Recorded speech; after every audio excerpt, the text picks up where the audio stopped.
everybody. I'm Randy. I'm Steve. This is Bible Over a Beer. Salute. The book of Job.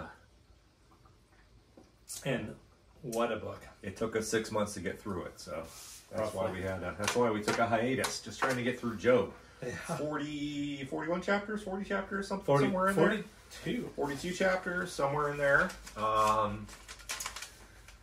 I had to read it like 3 times, and I'll tell you what, even after reading it 3 times, I didn't really have much of a grasp of it until I turned to the internet and really sort of tried to get a gist of what the heck is going on here.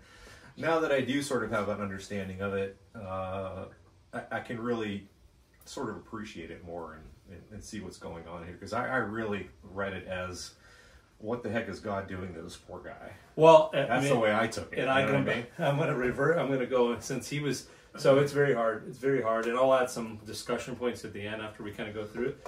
But I had to use this as much as some a lot of videos like that Bible Project. They do a good job. Bible Project's excellent. Yeah. So I mean, it's a tough channel, and we'll share that it's not just us. So yeah, Job. Who is this guy? I definitely had heard his name before, but I never bothered to look up who this man was. And he was, by all accounts, a great guy.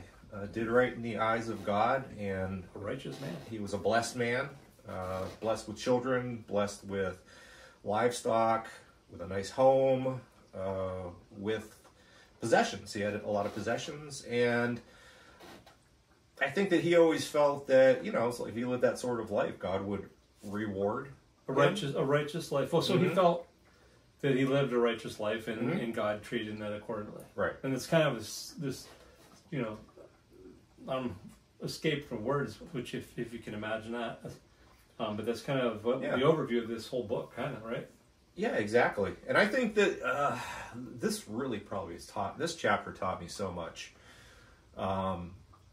Because we do sort of go through life thinking, if you are a person of faith, that, if you do right, God is going to sort of like take care of you somehow, maybe more than he would take care of another person who is maybe a sinner or sins more than you, or because we're all sinners, but somebody who's not as good as you, or however you want to put that. Yeah, I mean, that was a good observation, because I kind of got that from a different perspective, actually, because you're right, it's.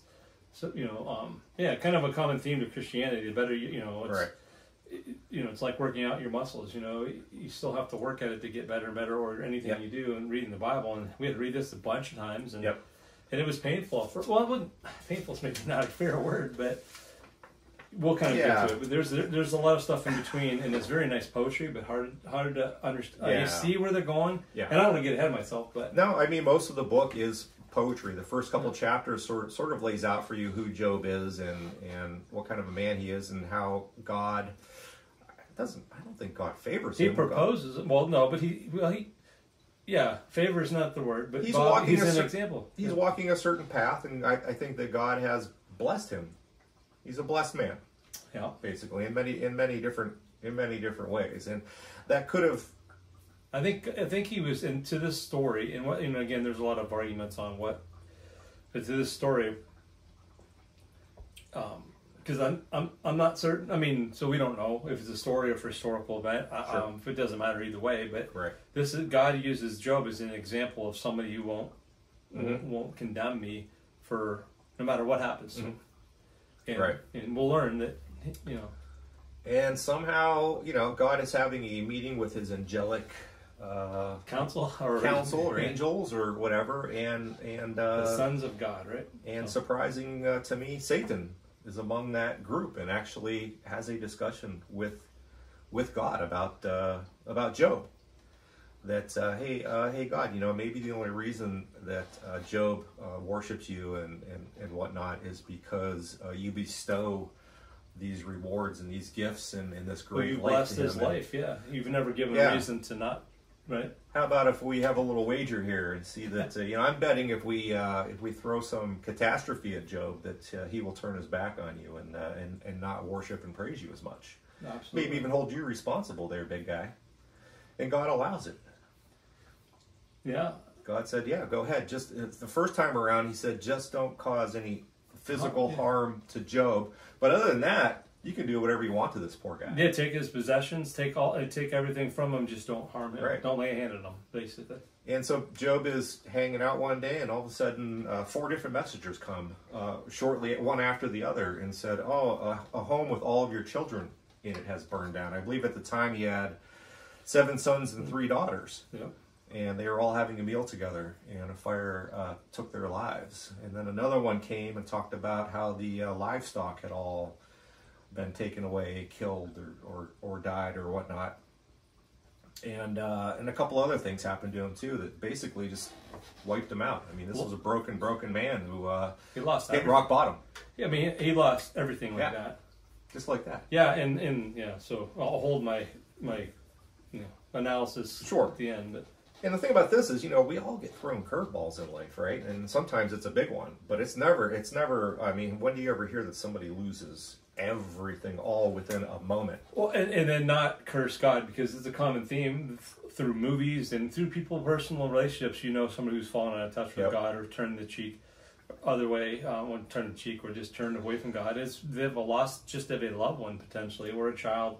So I did like this, and I'll let you continue. But he never condemned the Lord, and he goes, "Naked I come from the mother's womb, and naked I shall return. The Lord gave, and the Lord taketh away." So that's a common. We've heard that a lot, and they said, "Blessed be the name of the Lord." Right. And that's another blessed. So Satan lost that first round of betting. So he went back for a second round. Satan returns and says he wanted permission to test Job further, and God granted Satan another chance at testing Job, and he allowed Satan to cause physical suffering to Job. But he must not take his life. So Satan afflicted Job with agonizing skin sores all over his body. And seeing how mercilessly he suffered, even Job's wife encouraged him to curse God and to give up and die. But Job refused to turn his back on God and instead entered a struggle to accept his difficulties. Yep. So now, second round. Now he's touched them, and oh my goodness. Right. So it's kind of like, and this is where Then the poetry starts. Job has 3 buddies that show up. Yeah, Eliphaz, Temanite, Bildad the Shuhite, Zophar the Naamathite. So they started out sitting in silence with Job for 7 days. Yeah. Giving Job time to reflect, I guess. And the 4 of them shared their thoughts with Job, one after the other, in the form of poetry. One would speak and give their thoughts, and then Job would answer back, and then another one would speak and give their thoughts. And basically they were telling Job, I guess, that this had to have been caused by something that he did. He's done, or was it gonna do, or a warning to God doesn't just remind you to walk the righteous way. I mean, and it's I don't know if I call it Socratic thought process, but they do question and answer everything. Like Job never curses God, though. It's tough to find that line because it seems like he kind of is. But he's basically saying, is God responsible for good and evil? So God did the good and God does the evil. He's but maybe God doesn't pay attention to the earth. We're talking about many pages here that he's having discussions with his friends. But just to sort of give an example, his buddy Eliphaz told Job that his suffering must be due to some sin that he committed. And he encouraged Job to seek God's forgiveness. Bildad and Zophar agreed that Job must have done evil. Bildad claimed that Job's children probably brought their deaths upon themselves. Zophar even suggested that Job may have even deserved a far greater punishment than what he'd already suffered. So you did this to yourself, buddy. That was their basic answer to him. And that's where the confusion begins, because they're not really condemning God either, but they're also saying that God punishes the righteous as well. I don't know. It's very tough to still follow and understand, but. So Job disagreed with all this. He said, no, I've lived a righteous life. I've lived a good life, and I don't deserve this. But at the same time, he wasn't at this point blaming God. Yeah. Well, you say he was blaming? He wasn't blaming. Yeah. Well, so blaming is a fine line. It's despise or turn away from God. Is in condemn God, I guess, is what it is. Like his wife wants him to do, and like as we'll learn. In a little definition of Satan. Satan, this whole thing was you've blessed him with this and you blessed him with that, and both times they crushed his world. I mean, literally crushed his world. Everything he was a man of wealth, prosperity.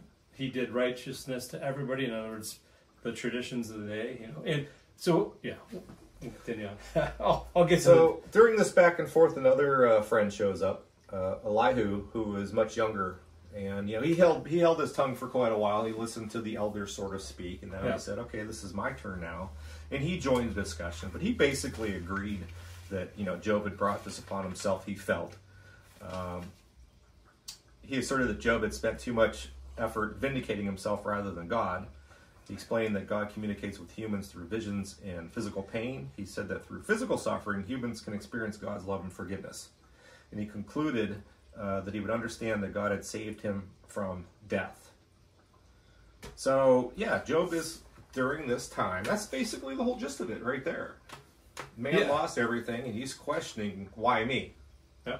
Why me? And what did I do? He confides, and but he kind of gets, so he challenges God, right? Mm-hmm. He says, I want court to be held, and I want you to answer for this, which apparently works. It took a while, yeah. He wanted God to come much sooner, but finally God did. Yeah, God does come at the end. He does come. Yeah, and so he basically, he kind of goes through, like, you're a human. I made you. I made everything in this earth. Were you around when I did this and that? And he basically awakened Job to realize that, okay, he has no idea what he's even talking about. His understanding is finite to God, where God created everything and knows every little detail of every little atom and everything that's going on. I mean, so you can't see the big picture. I can. So that we're asking why. The whole thing. That's the whole thing is why? Why me? Why me? Exactly. And God's answer, which there really wasn't one. So so you're kind of giving away this, right? There isn't. We never learn why. But the story is bigger than that.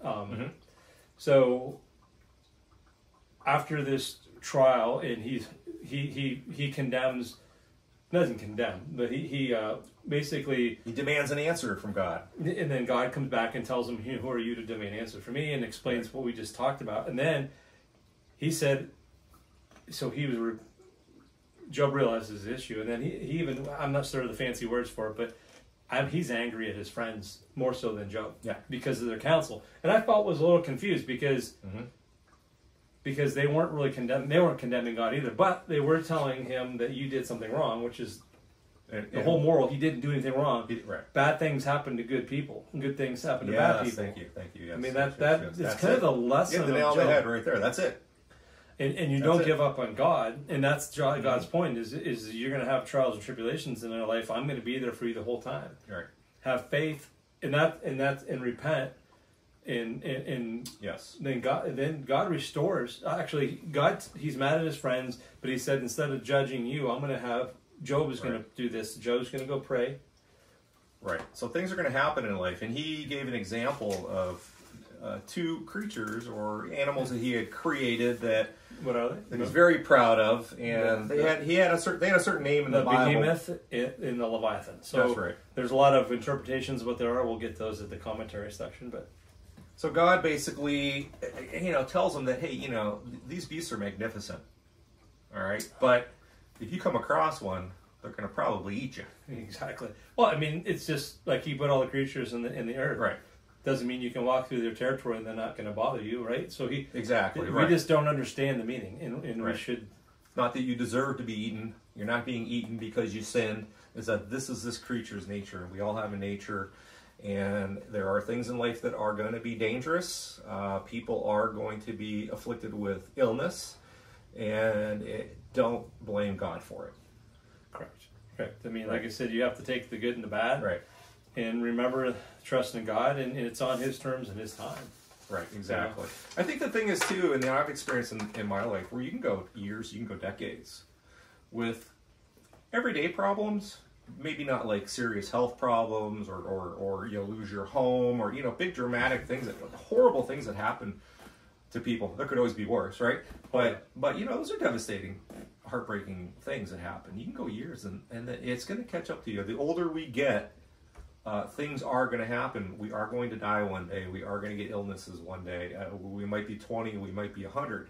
It's not God picking one over another. It's basically, this happens in life. And keep your faith, and keep your faith in God, and don't lose hope. I mean, we're all going to get called home eventually. Like with Job's children, you know, did they deserve to die in a fire?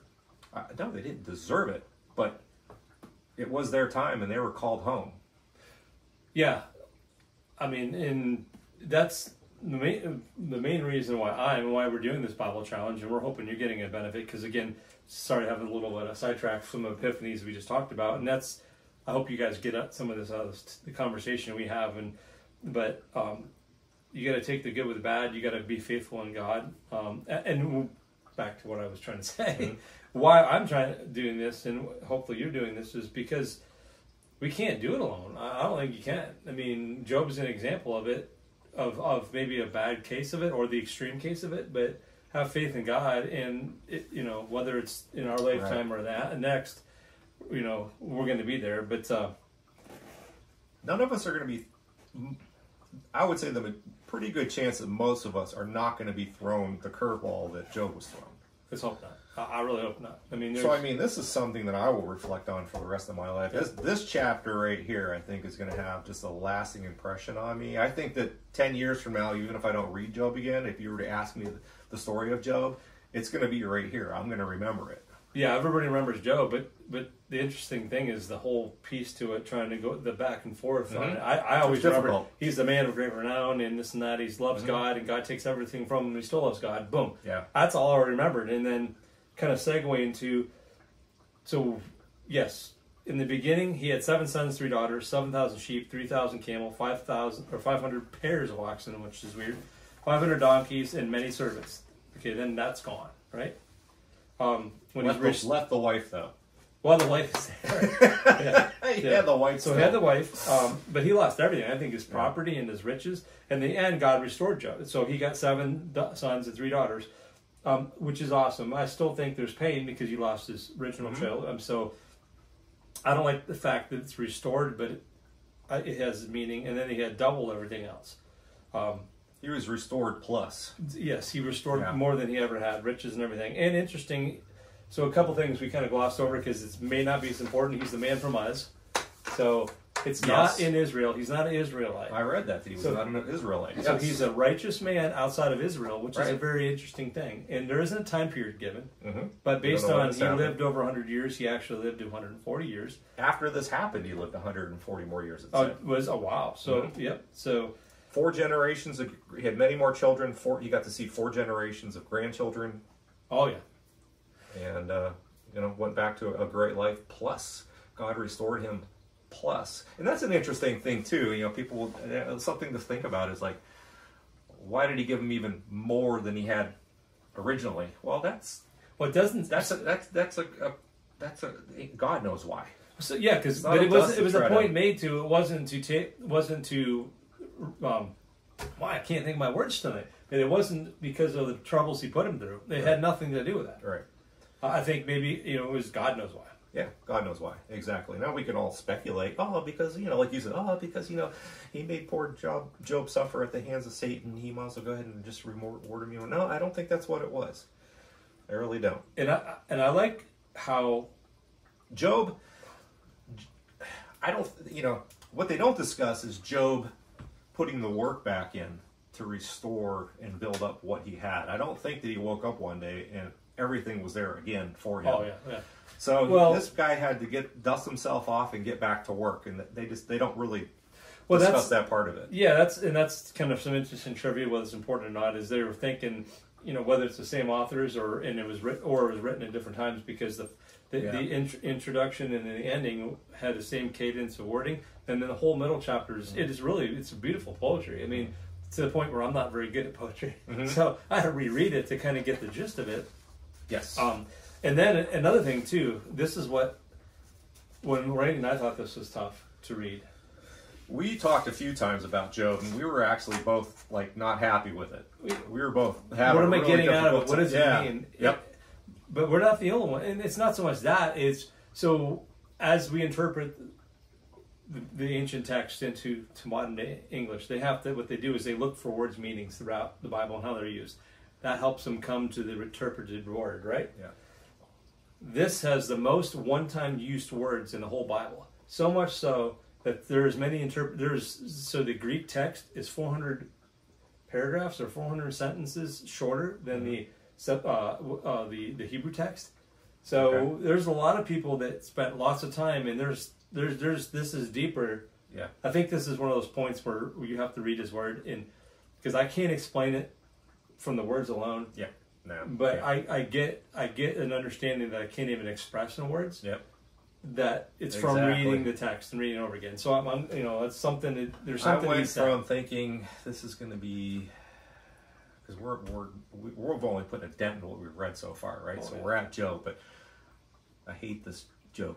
I hate this chapter. I want to get it over with. To thinking after spending time reflecting on it and doing a little more research and stuff, that this is actually, I think, my favorite book so far. Can't say it's my favorite, but it's very deeper in meaning than I've. And even after getting to the end of it and not having the answer, yeah, because he doesn't answer. I want God to say, "This is why I did this," and he doesn't really say it, other than, "You're just a mortal man. I can't explain it to you." Well, God. Exactly. We don't know. We just don't know, and that's I think the human condition is we want to know. Right. So. And Job settled for that in the end. Oh yeah, I mean, well, see, but he talked to God again. God talks to me directly. Sure. So yeah, I get it. Well, I think we kind of. That's Job, man. Yeah. That's it. Read it for yourself. I hope that if you haven't read it yet, I hope that this actually helps you a little bit. A lot of poetry, sentence after sentence. Each sentence, I was like, "What does that sentence mean?" And then I read the next sentence and go, "What are they talking about there?" Well, I did the versions. We're doing the ESV version, and honestly, we could stay with NIV through up until certain parts because we've discussed in prior videos. Sorry, but I also did the New Living Testament, which I heard is very accurate. It's not much of a paraphrase anymore. It's just using. So I had to go through that one, and I had to go through a bunch of different ones to kind of get some stuff. Yeah. Because the more you listen or read, the more you understand too. And I don't agree 100% with the Bible for Dummies, but they put a lot of thought in ways to look at it. And so I mean, you got to do what you can to understand it and ask for discernation. Anytime I look on the internet for some answers, I've already read it, so I sort of understand what I'm reading when I see it online. Like, yes, I can see what they're saying here because I read it. Or if it's something that doesn't accurately reflect it, I'll know that too, because it's like, no, wait a minute, that doesn't seem to line up with what I read. Well, I kind of kept reading, so what is Job saying? Is he condemning God or is he not condemning God? And then it's like, oh, okay, I see.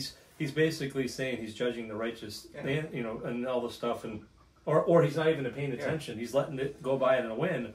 Yeah, and there was times when he had asked, he wished he had never been born. Yep. So he was rock bottom, and he was like, "Why was I even born? Oh, I wish I would die.